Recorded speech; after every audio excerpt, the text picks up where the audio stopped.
The message didn't arrive like a conversation. It arrived like a verdict. I had barely kicked off my shoes when my phone buzzed against the counter. One vibration, sharp, final. The kind that told you someone had already decided what you deserved. I'm Amanda Brooks, 33, corporate finance by day, family glue by night. At least that's what I thought until that moment. The story you are about to hear is a fictional work created by the writing team of the channel Revenge Sins, inspired by real-life situations to convey lessons about family, emotion, and human values. All characters and events are illustrative. The notification came from our family group chat, the one my father insisted on keeping for business updates, even though it was mostly reminders and passive-aggressive silence. The chat name still made me flinch. Brooks Family Ops. I'd created it 3 years ago when the restaurant started slipping and no one wanted to admit it. My thumb hovered before I opened it, like my body already knew what my brain hadn't caught up to. Dad had posted a message. No greeting, no soft let-in, just my name like a label on a file. Amanda, after reviewing the direction of the business, we've decided it's best if you step away for now. For a second. I stared like the words might rearrange into something human. Step away. For now. That phrase carried a particular kind of cruelty. It didn't slam the door. It cracked it open just enough to imply I could earn my way back in if I behaved. My pulse thudded in my ears. My fingers went cold, but my mind stayed painfully clear. I watched the typing dots appear beneath his message. My mother, Linda, was writing. Of course she was. My chest tightened with that old, naive hope that she would soften it, that she would make it make sense. The dots vanished. Nothing followed. No, let's talk. No. Are you okay? No. Your father didn't mean it like that, just silence heavy and intentional. Then another notification slid in beneath it. Kayla reacted. Not with words, not with confusion, not even a fake heart emoji to pretend she cared, a party popper, confetti on my dismissal. Something inside me went still, not numb, not broken, just quiet, like the last thread holding me to the idea of family had finally snapped clean. My thumbs hovered over the keyboard anyway. Muscle memory, years of fixing things trained into my hands. A dozen responses flashed through my head. You can't do this. You don't even understand what I do. Who is we instead? I typed a single line. Understood. I will respect that decision. I sent it before I could talk myself into begging for a seat at a table I'd been feeding for years. The phone felt too warm in my palm, like it had absorbed the humiliation. I set it face down, pressed my fingertips against the counter, and breathed once, slow, controlled, practiced. I could already picture my father's face, the satisfaction of putting me in my place, the smug calm of a man who believed the backbone would never move. Kayla would be smiling. Kayla always smiled when she won without lifting a finger. If you're listening and you've ever been quietly assigned the role of fixer in your own family, stay with me. Tap like, subscribe, and tell me where you're watching from because I already know this story isn't just mine. The screen lit again. A new message. Dad, we'll discuss next steps later this week. Next steps. As if I was an employee waiting for a schedule. As if my time belonged to him. I didn't flip the phone back over. I didn't answer. I didn't give him the satisfaction of seeing me scramble. I walked to the sink and turned on the faucet, letting the water run until it turned cold. I drank from a glass I hadn't washed yet. The water tasted metallic, like the first swallow after a long, bad dream. On the other side of town, my family was probably clinking glasses, convincing themselves they'd finally taken control. They had no idea what they'd just terminated, and for the first time in 3 years, I didn't feel the urge to rush in and save them. I didn't pace. I didn't rehearse arguments in my head. I opened my laptop. The screen glowed back at me. Familiar and obedient in a way people hadn't been lately. My banking dashboard loaded after the usual security steps. Each click steady, automatic. I had done this hundreds of times for work. Tonight, it felt different, personal, heavy. There it was, the reserve account, $287,400. Not a round number. Never had been. It was the total of bonuses I'd postponed celebrating, savings I'd redirected, and a slice of inheritance I'd promised myself I wouldn't touch unless things were truly desperate. I remembered every decision that built that balance, every not yet. Every time I told myself family came first. This account had never been frozen. That detail mattered. It wasn't locked by contract or trapped by fine print. It existed because I allowed it to exist. A pledged reserve, tied to the restaurant by a revocable letter, not by obligation. I leaned back and exhaled slowly. They knew this money was there. My father knew. He'd seen the paperwork, nodded at the numbers, then promptly forgotten them the moment the crisis passed. My mother knew in the way people know uncomfortable truths by never mentioning them. And Kayla had joked about it once.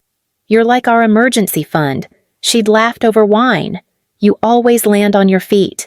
The realization settled in with uncomfortable clarity. They didn't remove me because they thought I was useless. They removed me because they believed I was permanent. I clicked into the transfer page. The cursor blinked in the amount field. Patient. Almost polite. $287,400. My fingers hovered. Not from fear. From the weight of what this would mean once it moved. The bank wouldn't panic immediately. Suppliers wouldn't know right away. There would be a delay. A quiet window where everything still looked fine on the surface. That was the part they'd never accounted for. They assumed I would warn them, that I would call, explain, negotiate, that I would give them time to prepare. I selected my personal account as the destination. The confirmation screen appeared, neutral and unforgiving. "Do you want to proceed?" I thought about my father's message. "Step away for now." I thought about my mother's silence, about the party popper lighting up my removal. I clicked confirm. The system processed the request. Pending transfer. I didn't stop there. I opened the Authorized Users tab and removed my father's access. One click, then Kayla's. Another click. Payroll integrations came next, then vendor links. Each disconnection felt less dramatic than I'd imagined. No alarms, no warnings. Just clean lines severed one by one. This wasn't destruction, it was correction. I closed the laptop and rested my hands on it, palms flat, grounding myself in the finality of the moment. Somewhere across town, my family was still convinced they'd drawn a boundary. They had no idea I'd just drawn a better one. Morning came without drama. That surprised me. I dressed for work out of habit, poured coffee I barely tasted, and drove to Stephen Parker's office like it was another item on a to-do list. Stephen had helped set up the financial framework years ago, back when my father dismissed paperwork as overthinking. Stephen didn't ask why I was there. One look at my face was enough. "So," he began, folding his hands on the desk. "They finally did it. They told me to step away." I answered, keeping my voice even. "Last night." He leaned back, considering. "Then your obligation ended the moment they sent that message." I blinked once. Ended. "You were never an employee," he continued, calm but firm. "You were a guarantor, voluntary, conditional, revocable." Something loosened in my chest. I transferred the reserve account back to myself. I added $287,400. Stephen nodded. No shock, no lecture. That account was pledged by letter, not contract. You had full authority to withdraw it. And the business they're exposed. He replied without hesitation. "Which brings us to what you're actually here for." I slid my phone across the desk, the screen still dark. "I want a clean break. No gray areas. No emergency calls. Stephen pulled a document from a folder already prepared. He'd seen this story before. We'll issue a notice of termination of financial support and liability. He explained, effective immediately, no guarantees, no advisory role, no implied responsibility. And if they call, they will. He said simply. But legally, there's nothing left for you to answer. We reviewed the language line by line. Cold, precise, unemotional. Every sentence felt like a boundary put into ink. When I signed, my hand didn't shake. Stephen typed quickly, attaching the document to an email. Recipients populated the screen: my father, my mother, the bank, 2 primary suppliers. The subject line read, formal notice. That's it, Stephen said, pressing send. You're free. Free wasn't the word I would have chosen. Not yet. But as I stood to leave, something undeniable settled into place. For the first time since my family started needing me, the terms were no longer emotional. They were legal. And that changed everything. Stephen's email had barely left his outbox when my mind pulled me backward, to the version of me who still believed loyalty could fix anything. 3 years ago, I was living a quieter life. Not perfect, but mine. I had a stable job, a small circle, routines that didn't involve putting out other people's fires. Then my father's calls started coming with a particular tone. Casual panic dressed up as annoyance. Vendors are overcharging again. Dad complained one night. They think we're idiots. Another time, the city's been breathing down our neck about permits. It's ridiculous. My mother, Linda, always took a softer approach. Your father's stressed. He's not sleeping. Just come visit for a weekend. Seeing you would lift his spirits. They never opened with money. That part came later, like a hand sliding into your pocket after the hug. When I finally drove down to Savannah, Dad met me at the restaurant with his arms wide, like this was about family reunion and nostalgia. Look at you. He beamed. Corporate life hasn't killed your smile. Inside, though, nothing smiled. It wasn't the decor that scared me. It was the paperwork. Envelopes piled like neglected chores. A clipboard with a handwritten note that read, "Final notice." The kind of words you don't ignore unless you're committed to pretending. I found the electricity warning first, then a delinquent tax letter, then a seafood supplier invoice stamped past due in red ink that looked like a bruise. Dad breezed in behind me, whistling, pretending the air didn't smell like debt. Don't touch those. He waved. It's all exaggerated. They do that to pressure small businesses. I held up the electricity notice. This isn't pressure. This is a shut-off date. He scoffed. I'll handle it. You haven't handled it. My voice stayed steady, but the words landed harder than I intended. This has been sitting here. Dad's smile tightened. Are you here to help? Amanda. Or to judge. That was the first time I realized the rules. If I pointed at reality, I became the enemy. My mother arrived a few minutes later with a tray of bread like she could feed the truth back into hiding. Sweetheart, she coaxed. Your father's been working so hard. You know how much this place means to him. The restaurant meant something to all of us. It had been my grandfather's pride. My childhood smelled like fried shrimp and lemon wedges. I wanted to save it because I wanted to save the part of our family that still felt real. That became my mistake. That weekend, I stayed late after they went home. I logged into the point-of-sale system. I traced payments. I found overdrafts and bounced checks disguised as timing issues. I wrote a list of what needed to be paid immediately just to keep the doors open. When I presented it the next morning, Dad stared at the numbers like they were an insult. You always make it sound worse than it is, he muttered. I didn't argue. I offered a solution. I can cover the utilities and the 2 most urgent vendors. I told them, short term, just to stop the bleeding. My mother's eyes softened. Oh, honey, that's so generous. Dad nodded once. Businesslike. Good. Do that. No thank you. No hesitation. Just acceptance, like I'd offered to pick up milk on the way home. Within 2 weeks, I transferred $42,500 from my savings. I told myself it was temporary. I told myself it was an investment in something bigger than money. The crisis eased. Trucks started delivering again. Lights stayed on. The staff stopped whispering about closure. Dad's shoulders loosened, and he started telling people he had worked things out. One night, I overheard him in the dining room, laughing with a regular. Had a little cash flow hiccup. Dad bragged, waving his hand. Nothing I can't handle. I stepped into the kitchen, and he spotted me through the pass. Amanda, he called, too loudly. Tell them how we turned things around. He wanted the story to make him look like a captain, not a man saved by his daughter's lifeboat. I kept my expression neutral. We're stabilized for now. We have to stay disciplined. His face darkened the second the word disciplined left my mouth. There you go again, Dad snapped, dropping his voice low. Always with the lecture. My mother appeared at his side immediately, soft and soothing, directed at him. Not me. Your father doesn't need pressure, she murmured. He needs support. Support. That word became a leash. I stayed. I worked my corporate job during the day and ran restaurant triage at night. Payroll, vendors, inventory.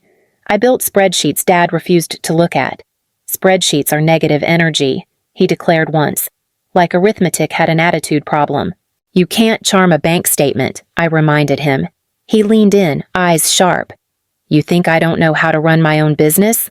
I think you don't want to know the numbers. My reply came out quieter than my frustration. He walked away without answering, and my mother followed, leaving me alone with the receipts. That's how it happened. Not in one dramatic explosion, in a slow erosion. The more I fixed, the more they forgot I was fixing. The more I paid, the more it became normal. And somewhere in that quiet, years-long trade, my effort for their comfort, my place in the family shifted. I stopped being Amanda. I became function. Kayla came back the way hurricanes do, sudden, loud, and somehow welcomed. She arrived one afternoon with oversized sunglasses and stories about how exhausting California had been. Dad listened like she was returning from war. Mom fussed over her suitcase, her hair, her appetite. You look thin. Mom worried aloud. Are you eating enough? Kayla laughed. I'm fine. I just needed a reset. Savannah feels calmer. Calmer. I watched her say it from behind the bar while I updated payroll numbers, the register blinking red where expenses were climbing again. Within a week, she was everywhere. This place needs energy, Kayla announced one night, gesturing around to the dining room. People don't want spreadsheets. They want a vibe. Dad leaned forward, interested. Exactly. That's what I've been saying. I closed the folder in front of me. Energy doesn't pay vendors. We just stabilized cash flow. Kayla waved that away. You always talk like we're about to collapse. It's draining. Dad's voice sharpened. Amanda, stop being negative. We're finally breathing again. Breathing again because I had put my future on the line. The irony stayed lodged in my throat. Kayla took over without being asked. Social media first, then menus, then uniforms. She spent $5,000 on a launch party that brought in applause but no repeat customers. She's got vision, Dad declared after the party, glass raised. That's what we've been missing. The word missing echoed. I started noticing meetings I wasn't invited to, conversations that stopped when I walked in. Kayla would flash a smile that didn't reach her eyes. We're just brainstorming, she'd say lightly. Nothing you need to worry about. Worry had become my job. One evening, I walked into the dining room carrying a binder of revised budgets. Dad stood with 2 local investors. Kayla perched beside him like a trophy. And this, Dad announced proudly, is the creative force behind our turnaround. Kayla beamed. One of the investors glanced at me. And you, our dad, hesitated. Just a fraction too long. Amanda helps with the books. You know, the boring stuff. Helps. The binder felt heavier in my hands. I need your signature on payroll. I cut in, keeping my voice level. Checks go out tomorrow. Dad waved me off. Later. We're discussing the future. The future didn't include me standing there. In the kitchen, the staff had started asking Kayla before coming to me. She answered with confidence she hadn't earned.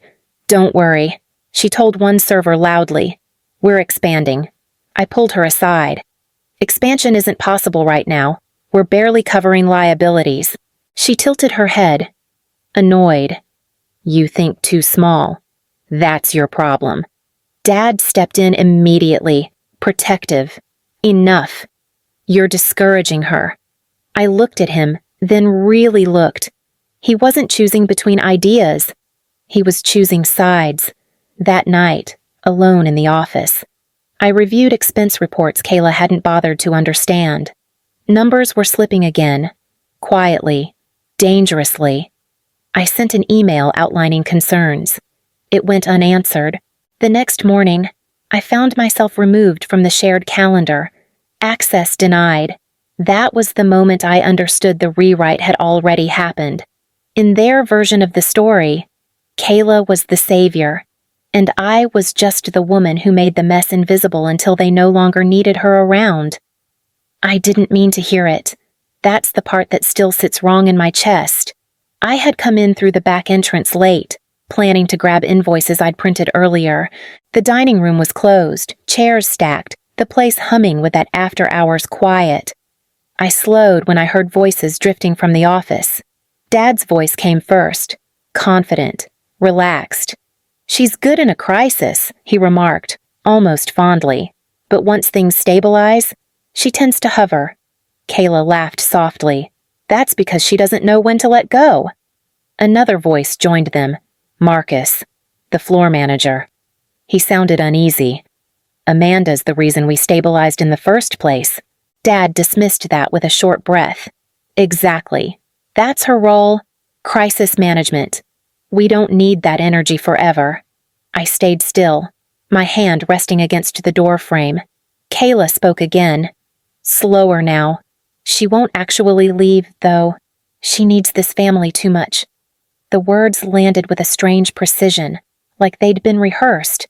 Marcus hesitated. She's carrying a lot of responsibility. And she likes it, Kayla replied. It gives her purpose. Dad hummed in agreement. She wouldn't risk everything over pride. Not Amanda. Not Amanda. They weren't angry with me. They weren't confused. They were confident. That realization hurt more than the firing ever could. I stepped back before the floor betrayed me with a creak. I walked out the way I'd come in, my pulse steady, my thoughts sharp. This hadn't been an argument that spiraled out of control. It had been a plan. In the days that followed, the evidence stacked quietly. I stopped receiving vendor emails. The shared drive rejected my login. When I asked about a missing report, Kayla smiled too quickly. We streamlined things, she offered. Less overlap, Dad added. You don't need to worry so much anymore. Worry had become another word for relevance. The final confirmation came the week before the message. I checked the reserve account out of habit. The balance unchanged. $287,400 still sitting there, still holding everything up from underneath. As long as that money stayed, they felt safe enough to push. When the text arrived days later, step away for now, it didn't feel sudden anymore. It felt timed, calculated for the exact moment they believed the ship could float without the person bailing water. Kayla's party popper emoji made sense now. It wasn't celebration. It was confidence. They thought my silence meant compliance. They thought my history of fixing meant permanence. They had mistaken patience for permission, and that was the miscalculation everything would soon revolve around. The silence lasted 3 days. By the 4th morning, my phone lit up with a number I didn't recognize. Amanda, this is Rick from Coastal Seafood. Our driver's at the dock, but the payment card declined. We can't unload until it's cleared. My coffee sat untouched as the message finished playing. I didn't return the call. I set the phone face down and finished getting dressed. An hour later, another voicemail arrived. This time, the bank. Amanda, this is Karen from First Harbor. The pledged reserve is no longer on file. The system automatically froze the operating line. Automatically. That word mattered. I walked into work like it was any other Friday. Memorial Day weekend. The busiest stretch of the season. Hotels full. Reservations stacked. The restaurant had been counting on it. The next call came from my mother. Amanda, why is the seafood truck leaving? Her voice wavered between confusion and accusation. We have a private rehearsal dinner tonight. I let it ring. Then Kayla, pick up. Dad's freaking out. The bank's acting insane. I muted the phone. By noon, Dad finally broke through. His voice came fast and sharp, stripped of authority. This isn't funny.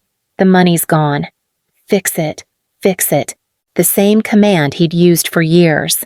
An hour later, another message followed, slower this time, as if restraint could rewrite the tone.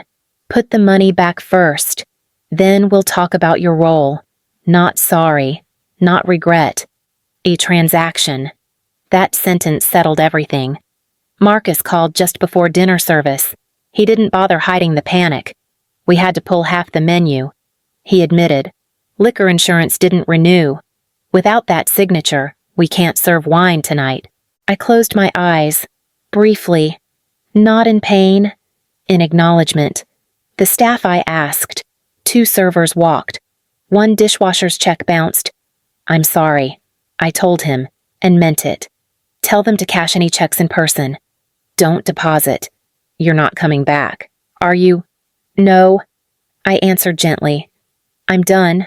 By evening, local forums were buzzing, canceled reservations, rumors. Someone posted that the Brooks place was having issues. Kayla must have seen it too. Her final voicemail cracked with something close to fear. You're blowing this out of proportion. Just put it back. We can reset. Reset. As if the last 3 years hadn't been a slow erase. I sat on my couch as the sun dipped, phone vibrating itself into silence. Every call carried the same assumption that I would fold, that history guaranteed obedience. They had planned the timing carefully. They just hadn't planned for me to accept the exit, while the dining room across town emptied and the lights flickered under emergency protocols. I stayed where I was, breathing evenly. For the first time since the restaurant began falling apart, I wasn't holding it together, and the weight of that absence finally became visible to everyone but me. By Monday morning, the calls had slowed, not because the crisis had passed, but because there was nothing left to demand that hadn't already been refused. Stephen reached out before I could stop thinking about the staff. I've been contacted by your father. His message read, he's requesting immediate reinstatement of financial support. I called him back instead of replying. No reinstatement. I told him evenly, but I want to do one thing. There was a pause on the line. Careful and measured. Go on. The employees didn't create this mess. I continued. I want to set up severance. Limited. Clean. Through you. Stephen understood immediately. I'll structure it as a temporary relief fund. No connection to the business. That's important. I said, they don't get to frame this as me coming back. By the afternoon, the offer was formalized. 2 weeks of support for hourly staff, distributed directly. No signatures required from my parents. No press release. No credit taken. The response came faster than I expected.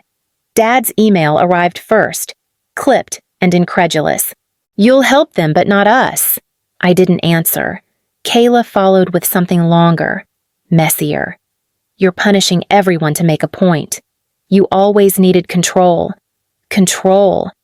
The word bounced hollowly in my chest. I had spent years giving it away. My mother tried once, late that evening. Her voicemail carried a softness she rarely used with me. You didn't have to do it this way. I listened twice before deleting it. This was the way. Not loud, not cruel, just final. Stephen confirmed the severance distributions were complete. That closes your exposure, he said. There's nothing left tying you to them. When the call ended, the silence that followed felt different from before. It wasn't charged or waiting. It was settled. I didn't feel victorious. I didn't feel guilty. I felt aligned. They could tell whatever story they needed to survive the collapse. They could paint me as cold, ungrateful, dramatic. But the truth was simpler than that. I had stopped negotiating my worth, and that boundary drawn without shouting, without revenge, was the one thing they couldn't cross. The restaurant closed quietly. No headlines, no dramatic final night. Just a notice taped to the door and a phone number that stopped answering. I heard about it from Marcus weeks later, his voice steadier than I expected. People are moving on, he told me. So am I. I'm glad, I replied, and meant it. I moved to Asheville not long after, not as an escape, just a shift. New apartment, new routines. Work that stayed inside working hours. When people asked about my family, I learned how to answer without shrinking or explaining. We're not in business together anymore, became enough. Some nights, I thought about my parents in their smaller place across town, about Kayla posting curated quotes online about resilience and growth. None of it reached me directly. Silence, once used as a weapon against me, had finally changed sides. Stephen checked in one last time to close the file. Everything's settled, he confirmed. No further claims. Thank you, I told him, for treating it like what it was. A boundary. He agreed. That word followed me afterward, not like a warning, but like a principle. Boundaries weren't walls. They were lines that clarified where responsibility ended and choice began. I hadn't walked away to punish anyone. I walked away because staying had required me to disappear. When people listen to stories like this, they often focus on the collapse, on who lost what. But the real shift happened earlier. In the moment, I stopped proving my value to people who benefited from my silence. If any part of this story feels familiar, if you've ever been the one holding things together while being slowly erased, stay with that recognition. Share it. Talk about it. Stories like this don't spread because they're dramatic. They spread because they're true to someone listening. I still believe in family. I just no longer believe love requires endurance without limits. Walking away didn't make me stronger overnight. It made me honest. Honest about what I could give. Honest about what I would no longer trade for approval. That honesty changed the shape of my life. And if this story stayed with you, if it echoed something unspoken in your own experience, take a moment to let it land. Follow along, listen closely, and keep the conversation going. Some lessons don't arrive loudly. They arrive when you finally stop holding everything up alone.